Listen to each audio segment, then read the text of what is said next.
설교 시작부터 제가 이런 말씀을 드려서 좀 그렇습니다만, 제 자랑하려는 건 아니고 진짜 제 자랑하려는 건 아니고, 제가 아주 살짝 동안이지 않습니까? 예. 그래서 사람들이 제 나이를 알고 깜짝 놀라시는데, 그런데 그 놀라시는 것이 반응이 단순히 제가 동안 때문만은 아닌 것 같아요. 그러니까 이 놀라시는 반응이 크게 보통 두 가지로 갈리는데, 처음 보자마자 이제 얼마 안 돼서 이제 제 나이를 바로 아신 분들은 제 나이를 들으면 오 하면서 이렇게 놀라십니다. 그런데 어느 정도 시간이 지난 뒤에 제 나이를 알게 되면 하고 이렇게 놀라세요. 그러니까 오는 정말 말 그대로 동안이라서 놀라는 거고, 어는 약간 느낌이 다릅니다. 어떤 느낌이냐면 이런 거죠. 아니, 나이가 그렇게 많은데 아직 그렇게 철이 없나? 라는 그런 느낌으로 놀라세요. 사실 저도 압니다. 제가 철이 없는 걸요. 네. 그래서 제가 곰곰이 좀 생각을 해봤습니다. 내가 왜 이렇게 철이 없을까? 생각을 해봤는데, 그 이유가 뭔지를 생각해 보니까, 사실 이 이야기를 해도 사람들이 많이 놀라시던데, 사실 제가 장남입니다. 3남 1녀 중에 장남이에요. 제 밑으로 그러니까는 남동생 2명과 여동생 1명이 있습니다. 사실 저희 집에 그러니까 원래는 남자 3명만 있었는데, 이놈 새끼들이 이 남자놈들이 하도 이게 마을 안 듣고 쏙쏙이니까는 부모님이 이제 아들 말 딸을 원하셨습니다. 그래가지고 딸을 놓으셨는데 엄청 늦둥이를 놓으셨어요. 그래서 저랑 막내 여동생이랑 나이 차가 좀 많이 납니다. 몇 살 차이 나냐면 16살 차이 납니다. 많이 늦둥이죠. 그래서 무려 16살 차이가 납니다. 그런데 또 저희 어머니가 좀 몸이 좀 안 좋으셨어요. 그래서 좀 병이 걸려서 몸이 안 좋으셨는데, 그래서 막내 동생 어렸을 때 거의 제가 다 키웠습니다.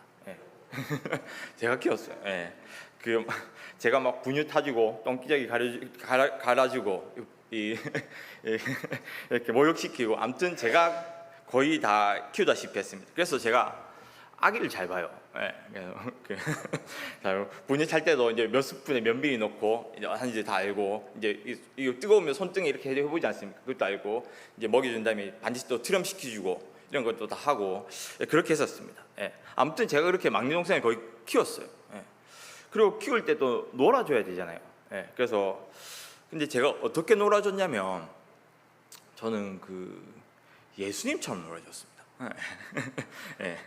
그러니까 막내 동생이 4살 때쯤이, 4살이니까 제가 거의 한 20살 때쯤이죠. 그러니까 그때 막내 동생이 놀아주는데 마치 예수님처럼 놀아줬어요. 그러니까 이 말이 무슨 말이냐면, 높고 높은 하늘 영광 버리시고 낮고 낮은 이 땅에 사람의 몸을 입고 오신 예수님처럼 저도 20살에서 4살로 낮아져서 마치 4살처럼 똑같이 놀아줬어요. 그러니까 저도 4살이 된 것처럼 해가지고 막 이렇게 놀아줬습니다.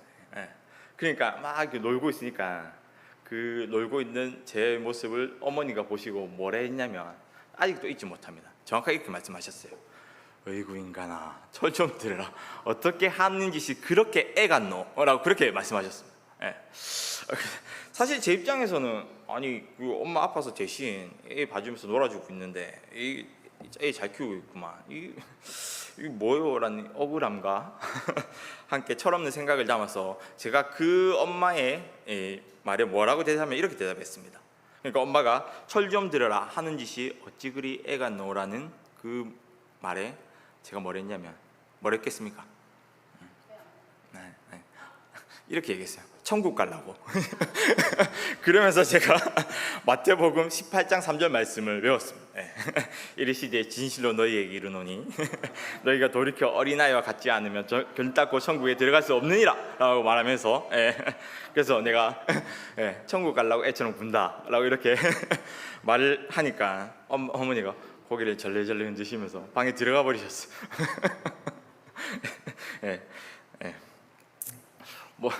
그래서 사실 우리 성도님들 중에서도 저를 보시면 철이 없어서 어떡하냐고 걱정하시는 분들이 있는 걸 압니다. 근데 뭐 너무 걱정하지 않으셔도 됩니다. 뭐 비록 제가 철은 없지만 그래도 그나마 눈치는 있기 때문에 예, 그렇게 뭐 경우에 어긋난 행동은 안 하니까 너무 그렇게 염려 안 하셔도 됩니다. 예, 그리고 제가 눈치가 없었으면 그 오랑 어랑 구분했겠습니까? 예, 그러니까 아무튼 사실 제가 뭐 웃기려고 한 말이지만 그러나 우리가 사실 그 많은 경우에 있어서 이 성경이 말하고자 하는 진정한 의미를 파악하지 못한 채 말씀을 잘못 이해하고 또 자기 입맛에 따라 해석하는 경우가 많이 있습니다. 그렇죠. 예. 방금 말한 우리가 이 어린아이와 같은 자가 천국에 들어간다는 말이 진정한 의미가 뭡니까? 예. 즉 어린아이와 같이 순수한 마음, 즉 의심 없이 믿는 그 마음 그대로 받아들이는 믿음으로 하나님의 말씀을 믿고 즉 온전한 믿음을 가진 자가 되라는 그러한 말씀이죠. 진짜 애들처럼 철없이 행동하는 자가 아니라 말이죠. 그러므로 우리는 이런 성경 말씀뿐만 아니라 누군가의 뭐 글이나 말들 접하거나 들을 때 무엇보다도 이 글의 진의, 즉 진짜 의도가 무엇인지를 파악하고 분별하는 것이 중요합니다. 그렇죠. 그리고 그 중에서도 특히 우리가 이 글쓴이의 의도를 가장 잘 파악할 책이 있는데 그게 뭡니까? 바로 오늘 이 성경 말씀이죠. 성경 말씀입니다. 우리가 매일 보고 듣고 읽는 이 말씀입니다. 사실 성경은 하나님이 우리에게 주신 말씀이지만 하나님은 영이시기에 육체를 지닌 우리들은 하나님을 직접 볼 수가 없습니다. 그렇죠. 그래서 하나님께서는 보이지 않는 자신을 보여주시고자 당신의 생각과 계획을 우리에게 알려주시고 깨워주시기 위해 말씀이 육신이 되어 이 땅 가운데 오셨고 또한 그 말씀은 이렇게 성경에 기록되었습니다. 하지만 이 무한하신 하나님께서 유한하고 또한 극히 제한된 우리 인간의 말과 글을 도구 삼아 자신을 보여주시기에는 한계가 있으셨죠. 그렇죠. 무한하신 분이 유한한 것에 다 맞추기는 힘드십니다. 그래서 다양한 방법을 사용하지 않을 수가 없으셨죠. 우리가 최대한 잘 알아듣고 이해할 수 있도록 말이죠. 그래서 때때로는 비유로도 말씀하시고 때때로는 시로도 그리고 뭐 환상으로도 그리고 직접적으로 뭐 강하게 때로는 질문을 하셔서 그러니까 소위 우리가 문학에서 볼 수 있는 모든 그런 수사법을 다 동원해서 우리에게 말씀하시고 가르쳐 주셨습니다. 또한 뿐만 아니라 행동으로도 기적으로도 우리에게 하나님의 뜻을 보여주시고 나타내셨죠. 그러므로 우리는 하나님의 말씀인 이 성경을 대할 때 그 말씀이 의미하는 참뜻이 무엇인지 분별하는 즉 그 말씀을 하시는 참된 의도를 파악하기 위해 무엇보다도 주의를 기울여야 하는 것이죠. 그렇지 않은 경우에 하나님의 말씀을 잘못 이해하는 우리가 범하게 되기 때문입니다. 그래서 대부분 이 이단들이 생겨나는 경우가 이단 뭡니까? 하나님의 말씀의 참된 뜻을 의도를 파악하지 못하고 또한 자기들 마음대로 좋을 대로 그 의도를 파악하고 해석하기 때문이지 않습니까? 그렇죠.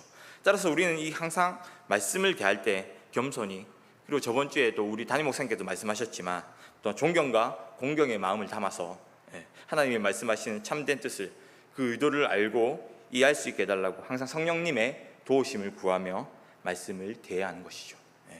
하지만 사실 이 성경 말씀을 우리가 온전히 다 이해하기는 쉽지 않고 이해가 안 되는 경우가 참 많습니다. 그렇죠. 사실 저도 이 설교를 준비하기 위해 매일 이제 성경을 묵상하고 주석도 보면서 공부하며 살펴보지만 정말 쉽지 않아요. 어렵습니다. 그렇죠. 그리고 저번 주 아실지 모르겠지만 제가 본의 아니게 갑자기 이제 설교복이 터져가지고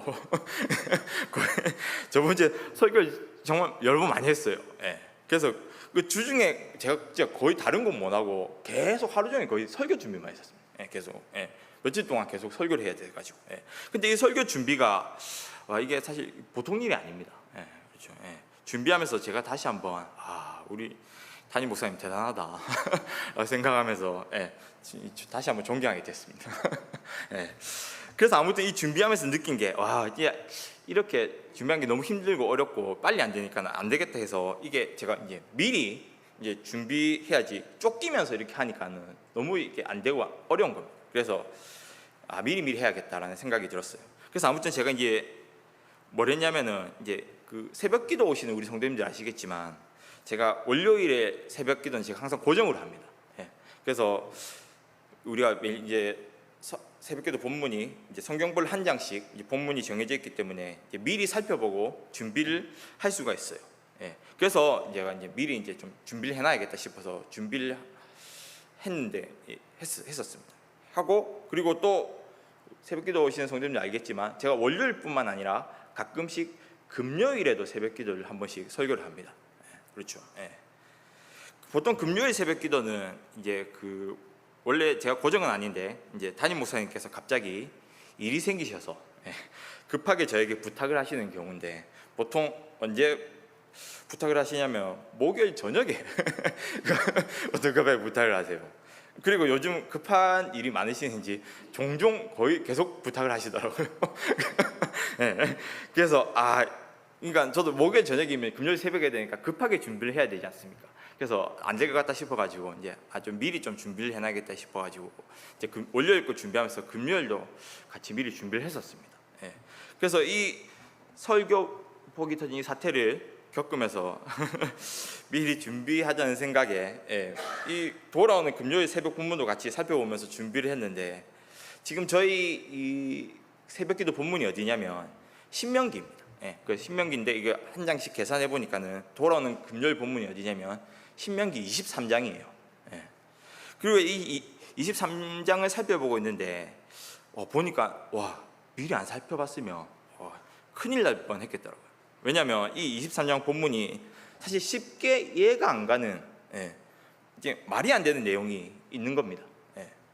그 신명기 23장은 어떤 내용이냐면 이제 이 여호와의 총회에 들어오지 못하는 자들에 대해서 기록하고 있는 본문이거든요. 그래서 23장 3절에 보면 이렇게 막 기록하고 있습니다. 암몬 사람과 모압 사람은 여호와의 총회에 들어오지 못하리니 그들에게 속한 자는 10대뿐 아니라 영원히 여호와의 총회에 들어오지 못하리라 라고 그렇게 말씀하고 있습니다. 그러니까 영원히 여호와의 총회에 들어오지 못한다고 들어올 수 없다고 했는데 이 말이 무슨 말입니까? 그러니까 이 말은 즉 영원토록 여호와 하나님을 믿는 그 신앙 공동체, 즉 백성의 일원이 될 수 없다는 말이죠. 다시 말해 영원토록 하나님과 무관한 자가 될 거란 의미인 것이죠. 그런데 여기서 하나님께서 이 말씀하신 이유가 뭐냐면 이 모압 사람과 암몬 사람들이 이제 출애굽해서 이제 가나안 땅을 향해 가는 이스라엘 백성들을 어떻게 했냐면 이 방해하고 저주하고 괴롭혔습니다. 그러니까 우리가 이 말씀을 문자 그대로 해석하면 이제 모압 사람과 암몬 사람은 영원토록 이제 어떻게 보면 이제 구원에서 제외될 수밖에 없는 말이죠. 제외될 수밖에 없다는 말인 겁니다. 그런데 제가 알기로 우리가 잘 아는 사람 중에 모압 사람이 있는데 이 사람은 구원을 받았거든요. 그리고 그냥 구원받은 게 아니라 영광스럽게도 예수님의 족보에까지 기록되는 은혜를 받은 사람입니다. 누구일까요? 지난주에 목사님께서 이제 설교를 시작하시면서 아재 개그를 잠깐 하셨지 않습니까? 그래서 저도 생각난 김에 아재 개그를 하나 할까 하는데 사실 제가 하려는 이 아재 개그를 제가 며칠 전에 담임 목사님께 한번 했는데 담임 목사님은 이게 아재 개그 달인이셔서 그런지 이거 바로 맞추시더라고요. 자, 제가 문제를 낼까 먼저 한번 맞춰보십시오. 자, 뭐냐면 구약 성경의 39권 중에 여성의 이름으로 된 성경이 3권이 있습니다. 뭘까요? 에스더, 또 룻, 또 뭡니까? 에스더, 룻기, 또 뭐 있습니까? 뭐예요? 세 권. 자, 에스더 한 권 나왔고 룻기 한 권 나왔고 마지막 한 건 뭡니까? 뭐냐면 바로 에스더, 룻기 그리고 민수기입니다.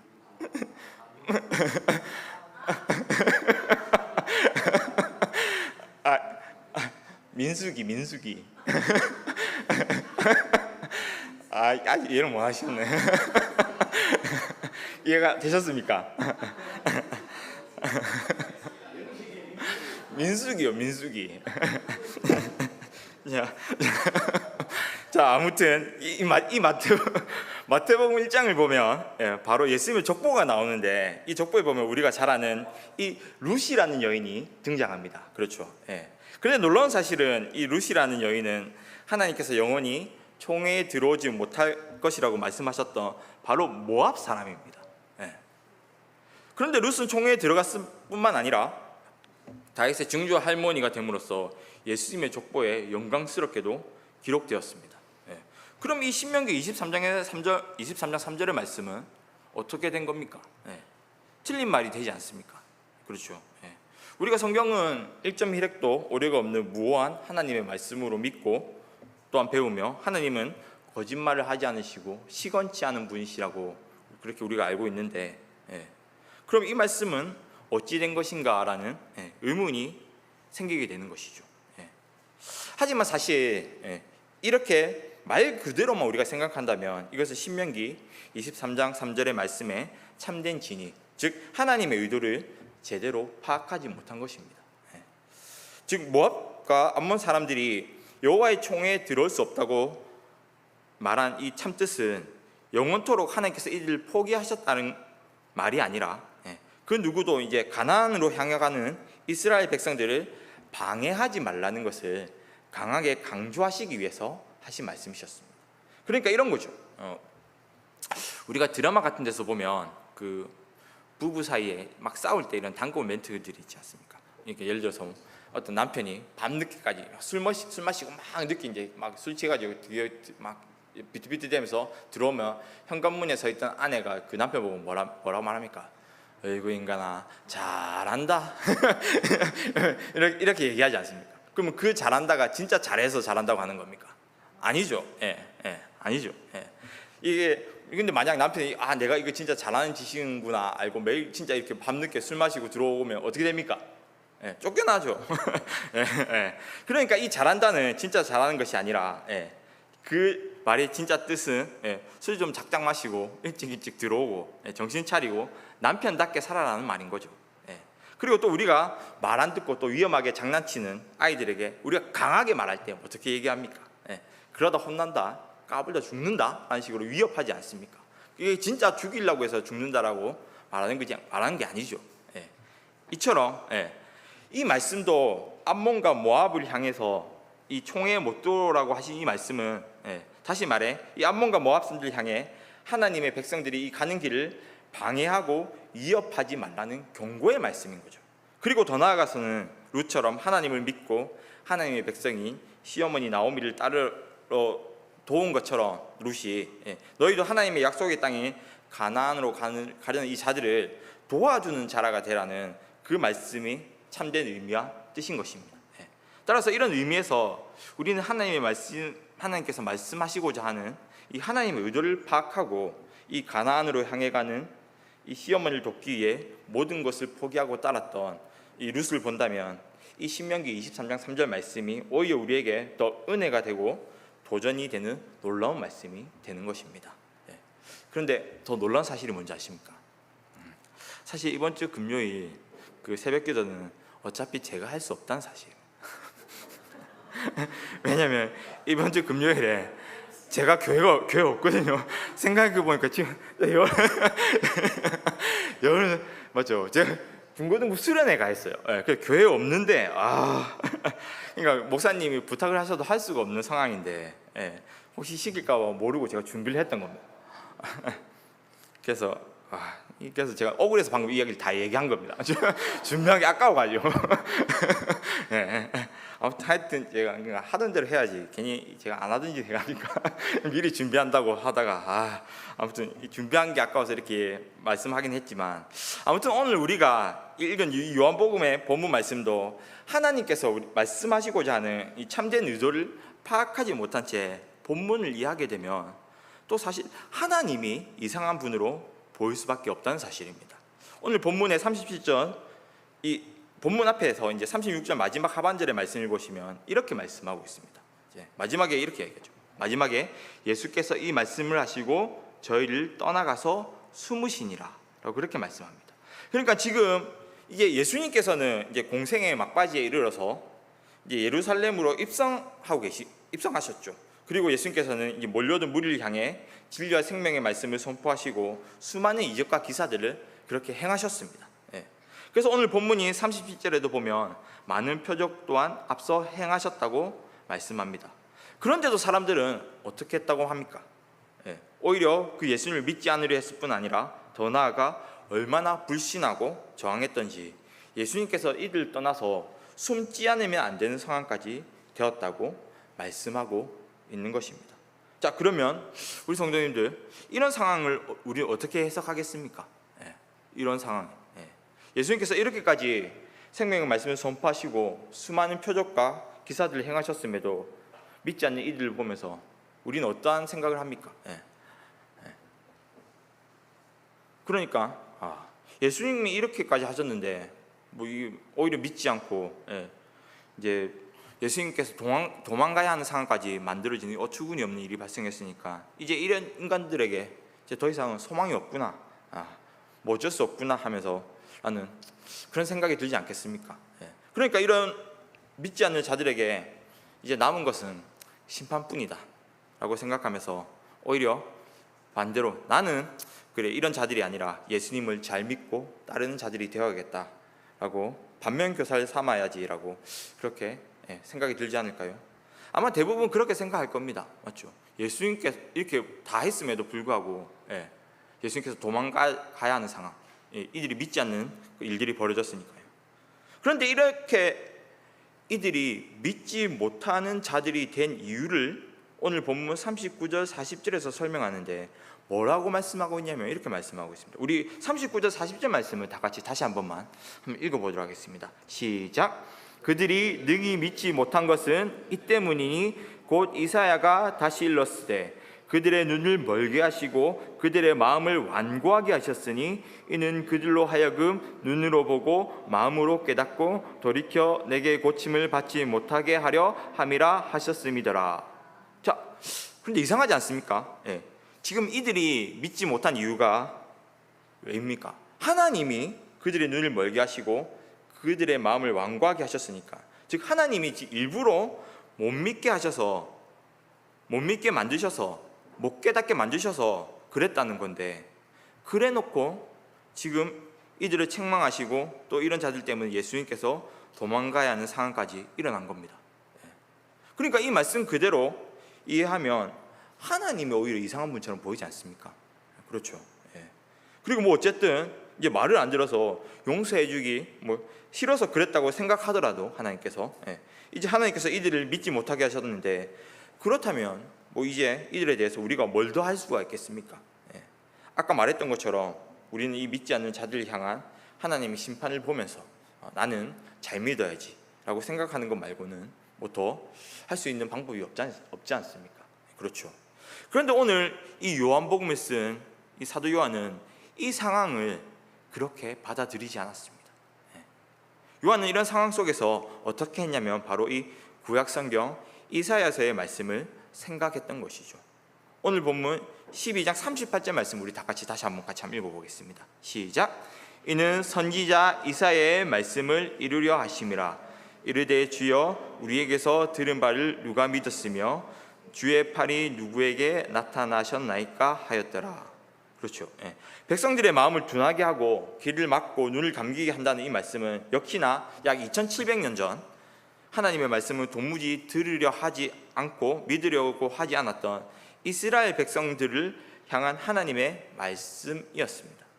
그러니까 구약 시대의 이사야 때처럼 지금 요한이 말하는 지금 이 신약의 때도 똑같이 이스라엘 백성들이 그토록 하나님의 말씀을 듣지 않은 까닭은 하나님께서 친히 그들의 눈을 멀게 하시고 마음을 완고하게 하셨기 때문이라는 겁니다.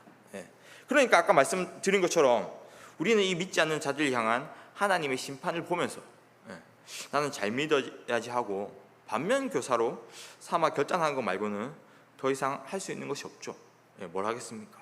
그러나 이사야서를 보면 이사야 선지자는 그렇게 하지 않았습니다.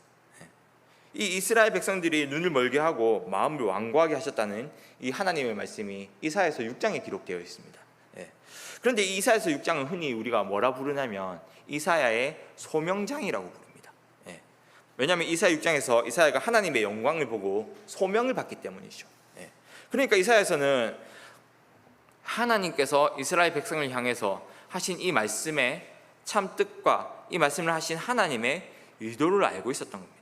그래서 오늘 본문 41절에 이사야가 이렇게 말한 것은 주의 영광을 보고 주를 가리켜 말한 것이라고 말씀하는 것이죠. 그러니까 이사야는 하나님의 그 말씀을 듣는 순간 하나님의 영광을 봤던 겁니다. 그러니까 다시 말하면 눈과 귀와 마음이 돌처럼 이렇게 굳어진 이 완악한 인간들을 하나님께서 버리시려는 것이 아니라 도리어 이사야로 하여금 이런 그들을 다시금 생명의 길로 인도하는 길잡이가 되도록, 즉 이사야의 사명감을 일깨워주는 것이 하나님의 의도였고 그 길로 인도하시는 하나님의 영광을 이사야는 보았던 것입니다. 그렇기에 이제 이사야 6장을 보시면 이사야는 그 순간부터 이 사명을 깨닫고 뭐라냐면 주님 내가 여기 있사오니 나를 보내소서라고 결단하며 이스라엘 백성들을 향해 하나님의 말씀을 선포하며 나아가는 모습을 보게 되는 것이죠. 그래서 이사야서를 보시면 이 소명을 받은 6장 이후부터 이제 무려 이사야서가 66장이죠. 이 66장까지 성경 중에선 한 사람이 기록한 이 한 권의 분량으로는 가장 방대한 양이 기록될 만큼 이사야서는 하나님께서 주신 이 소명을 위해 최선을 다하는 모습을 우리가 볼 수 있는 것입니다. 그렇습니다. 사랑하는 성도님들, 사실 오늘 말씀처럼 이렇게 눈이 멀고 귀가 닫히고 이 완악하고 패역한 인간들을 포기하는 것은 어떻게 보면 참으로 쉬운 일일 수도 있습니다. 그렇죠. 오늘 말씀을 보면 오히려 하나님께서 그렇게 하신 것 같습니다. 그러나 사실 이것은 하나님의 진짜 의도는 아니었습니다. 하나님의 의도는, 하나님의 참뜻은 오히려 이들을 끝까지 포기하지 않으시고 구원하시고자 하는 마음이었으며 이 마음을 이사야는 알았기에 나를 보내소서라고 고백하며 하나님의 말씀을 끝까지 전하였던 것이죠. 그리고 이후에 이사야는 이사야서 49장에 하나님의 종으로서 부름받은 자신의 사명을 담당하면서 얻는 기쁨과 영화로움을 하나님께 기쁨으로 노래하는 것을 또한 볼 수가 있습니다. 그러니까 하나님의 말씀에 참된 뜻을 깨우치고 맡겨주신 사명으로 인해 기쁨의 노래를 한 이사야처럼 오늘 본문에서 이 사도 요한 또한 이 무리들이 주님을 불신하는 이런 상황 속에서 이런 이사야의 말을 생각했다는 것은 또한 요한 또한 이 이사야처럼 바로 그 상황 속에서 주님이 원하시는, 즉 주님의 의도를 파악하고 있었다는 것입니다. 그러니까 요한 또한 이 패역한 이 백성들을 포기하는 것이 아니라 이들이 패역하였기 때문에 오히려 이들에게 주님의 생명의 말씀을 전하는 사명을 결코 포기하지 않는 것이 요한을 향한 하나님의 의도이자 이 참뜻을 알고 깨닫고 또한 그렇게 사명을 다하기 위해 애썼던 것이죠. 그래서 요한 또한 그 주님의 뜻을 이루기 위해서 요한복음을 기록했을 뿐만 아니라 또 요한 1, 2, 3서 그리고 요한계시록까지 기록하고 전함으로써 자신의 사명을 그렇게 열심히 이루어 갔던 것입니다.